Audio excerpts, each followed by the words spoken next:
Hey everybody, today we're going to talk about renter's insurance and the features of renter's insurance. The first feature of renter's insurance is one everybody's familiar with, and that is property insurance. So this is a dollar amount that covers your property inside that you house inside your apartment, and it covers it against damage from fire, from theft, and things like that. This is a dollar amount that's like $25,000, $35,000, $50,000. It's something you should set with whoever you're building the policy with, and so that you have the correct value for your property that you own. A lot of people that live in apartments do not have a huge dollar amount of property, and they like to make that number smaller. Unfortunately, there are other features about the policy that are a percentage of your property value. So I want to talk about the second one, and that is loss of use. So loss of use comes in if there's a claim on your property that you rent, and we have to put you up somewhere until that claim is resolved, either in a hotel or maybe in another apartment or long-term like corporate housing type situation. And that loss of use coverage depends on your company, but for my company and the particular policy that I sell, the loss of use coverage is 20% of that property number. So if you have $25,000 in property coverage, then it's going to cover up to $5,000 for your loss of use. And it doesn't just cover hotels, it could cover rent, but it also could cover meals.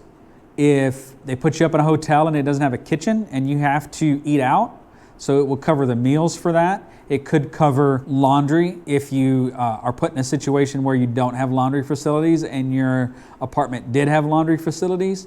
So it's covering more than just rent, because it's trying to cover everything that you're missing from not being in that apartment. So $5,000 might be enough, it might not. And if you try to, say, cut your property value down to, say, $15,000, now you're only looking at $3,000 in loss of use.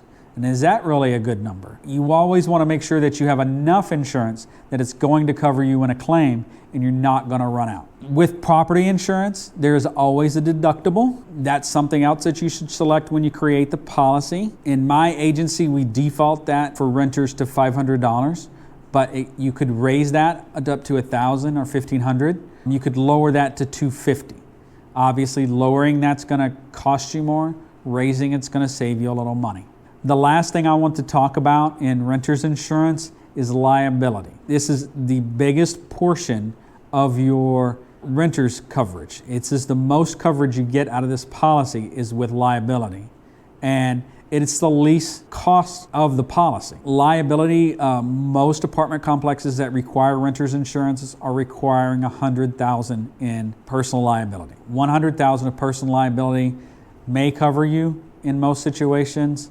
It may not cover you in most situations. $300,000 of personal liability is where I like to start most people. And the reason is, if you're in a house, you want enough personal liability that if there's a fire in that home and it's determined that that fire was your fault, then you need enough personal liability to completely rebuild that home.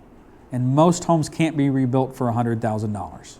So $300,000 is the next level, and that will rebuild most homes out there that are being rented out today. If you're in an apartment complex, especially one that has a sprinkler system, if you have a fire in the apartment complex and that fire is deemed your fault and that fire spreads to more than your unit, you need enough liability insurance to cover the damage to all of those units, because you will be liable for all that damage.